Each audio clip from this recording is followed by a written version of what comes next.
Hello everyone, कैसे हैं आप सभी and welcome back again in new video. इस वीडियो में मैं आपको बताऊंगा कि फैकल्टी ऑफ टेक्नोलॉजी जो दिल्ली यूनिवर्सिटी का एक कॉलेज है जिसमें बीटेक ऑफर किया जाता है कि एडमिशन प्रोसेस जो स्टार्ट हो चुका है और जिसके रजिस्ट्रेशन 25 ऑफ अप्रैल से स्टार्ट हो चुके हैं। तो चलिए स्टार्ट करते हैं। तो उसके लिए जो बुलेटिन इन्फॉर्मेशन यूनिवर्सिटी द्वारा रिलीज किया गया है वो मैं आपको दिखाने जा रहा हूँ। तो उसके लिए सबसे पहले मैं अपने कंप्यूटर के ब्राउजर में जाता हूँ एंड ब्राउजर में जाने के बाद आपको सर्च करना है फैकल्टी ऑफ टेक्नोलॉजी ड्यू। जैसे ही आप इस पर सर्च करते हैं और इसका जो ऑफिशियल वेबसाइट है उस पर पहुंच जाते हैं, उस पर आप देख सकते हैं कि रिसेंट नोटिफिकेशन में जो बुलेटिन इन्फॉर्मेशन 2024 है रिलीज कर दिया गया है एंड एडमिशन पोर्टल जो है वो एक्टिव हो चुका है। तो सबसे पहले मैं बुलेटिन इन्फॉर्मेशन में जाता हूँ। तो इसमें आपको कुछ इंपॉर्टेंट पॉइंट्स बताऊंगा, जैसे फी स्ट्रक्चर एंड एक लैपटॉप रिम्बर्समेंट स्कीम है एंड सीट मैट्रिक, ये सभी बताने वाला हूँ। एंड बाकी जो आपको अदर डिटेल में कुछ वीडियो में दे चुका हूँ। तो सबसे पहले आप देख सकते हैं कि एक मैसेज हमारे जो वाइस चांसलर हैं उनकी तरफ से है, तो आप इसको जस्ट रीड कर सकते हैं। एंड नेक्स्ट जैसे ही मैं स्क्रॉल करता हूँ तो सबसे पहले जो एडमिशन शेड्यूल है वो आपको इधर दिख जाएगा। तो जिसके रजिस्ट्रेशन जो है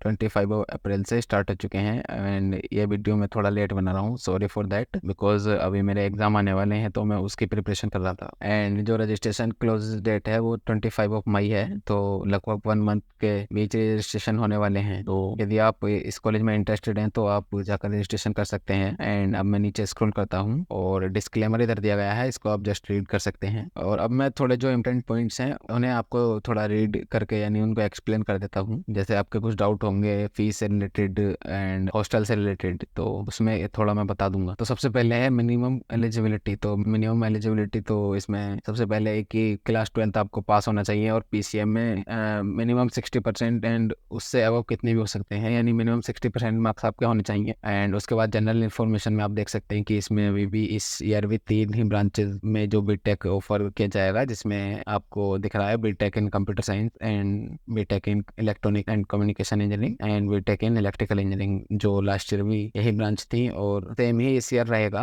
और कोई चेंज ब्रांचेस में नहीं हुआ है। और आपका जो एडमिशन होगा जेई मेंस की सीआरएल बेस पर होगा। एंड बाकी आप इसको रीड कर सकते हैं बिकॉज इसमें सारी डिटेल्स वो दी होती हैं जिससे आप कोई गलती ना करें एडमिशन के टाइम। मैं जैसे ही स्क्रॉल करता हूँ तो रजिस्ट्रेशन फी यहाँ पर देख सकते हैं। तो अनरिजर्व एंड ओबीसी एनसीएल और ईडब्ल्यूएस के लिए जो रजिस्ट्रेशन फीस है 1500 रुपये है एंड एससी एसटी और पीडब्ल्यूबीडी के लिए जो रजिस्ट्रेशन फीस है वो 1200 रुपये। और ये जो फीस होती है आपकी नॉन रिफंडेबल होती है, यानी यदि आप इसे रजिस्ट्रेशन कर देते हैं और कभी आप विड्रॉ करते हैं तो आपको ये फी रिफंड नहीं होती है। ये फी जो टोटली नॉन रिफंडेबल है और सारी डिटेल आप इधर और पढ़ सकते हैं। मैं आपको खाली जो मेन इंपॉर्टेंट पॉइंट्स है उन्हें नहीं बताऊंगा। और नीचे स्क्रॉल करने के बाद इधर एडमिशन प्रोसेस दे रखा है, आप इसे रीड कर सकते हैं कि क्या क्या प्रोसेस होने वाला और क्या क्या हमें डॉक्यूमेंट्स चाहिए। तो आप इसे अच्छे से पढ़ें ताकि आप कोई गलती ना कर दें। एंड अब स्क्रॉल नीचे स्क्रॉल करने के बाद ये सब सिक्वेंट एलोकेशन राउंड के बारे में कुछ डिटेल दे रखी है, तो इसे आप रीड करें। और अपग्रेड फ्रीज के बारे में आपको बता देता हूँ कि जैसे आपको कोई सीट एलोकेट होती है तो यदि आप चाहते हैं कि उससे मान लो आपको इलेक्ट्रिकल इंजीनियरिंग जो आपको एलोकेट हुआ और आप चाहते हैं कि आपको इलेक्ट्रॉनिक्स चाहिए यानी कि आपकी रैंक थोड़ी अच्छी है,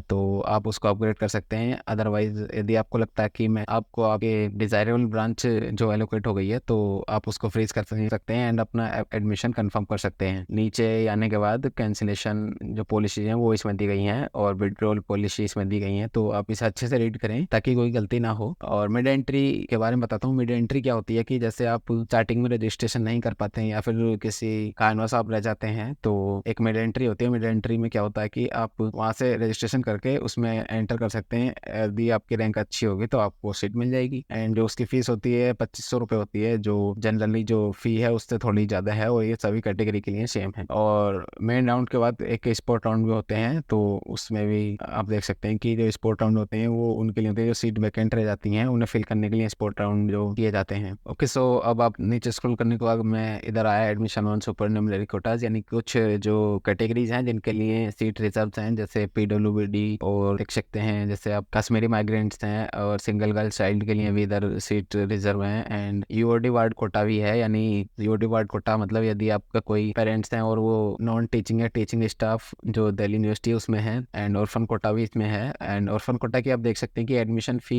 10 rupees, examination fee 10 rupee and hostel fee 10 रुपी, यानी उनके लिए बहुत कम फी रखी गई है। और जो फॉरेन नेशनल स्टूडेंट होते हैं उनके लिए भी इधर कुछ सीट रिजर्व हैं। एंड नीचे स्क्रॉल करने के बाद एक सबसे इम्पोर्टेंट जो चीज़ हमें चाहिए थी वो मिल गई है। तो इसमें सीट मैट्रिक्स आप देख सकते हैं। अनरिजर्व के लिए 48 सीट्स हैं और ओबीसी एनसीएल के लिए 33, एसटी के लिए 18 एंड एसटी के लिए 9 और ईडब्ल्यूएस के लिए 12 और पीडब्ल्यूडी के लिए 6। तो इसी प्रकार सारी ब्रांचेस में इतनी ही सीट्स हैं और ऑलमोस्ट ये 145 आसपास हैं। तो यदि आप चाहते हैं कि इसके बाद रजिस्ट्रेशन प्रोसेस में आपको बताऊं तो आप कमेंट कर सकते हैं। Okay, so thank you.